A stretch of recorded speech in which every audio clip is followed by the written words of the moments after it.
Is a small town with a big history. Yeah, luckily, there's one place you can stop to learn about the area's rich past and its most famous resident. Local 4's Grace Runkle tells us where. Tucked away on 5th Street is a museum with Smithsonian distinctions. This is the Northwest Territory Historic Center, Dixon. Glancing out the outside, you might mistake it for a school. At one time it was, and for several years a young Ronald Reagan attended class here.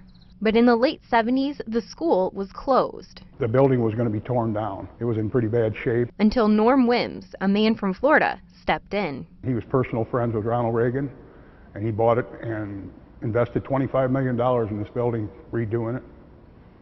And it's quite a showplace now. He wanted to turn it into a center, something for the kids, you know, the kids would enjoy. Now, groups of young students fill the old classrooms during the school year. It brings a joy to you. I mean, that was his dream, was to have it for the kids, and pretty much 99% of the kids that come in here are just astounded by some of the things they see with the Black Hawk Indian War.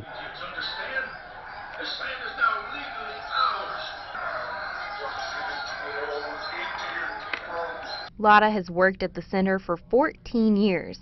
The Black Hawk exhibit is still one of his favorites, but he says a highlight on the tour is always stopping by Reagan's old classroom. Teachers will bring them in and they sit down at the seats and they think it's just really something that they're sitting where a president sat. It's pretty nice to see the smiles on their faces.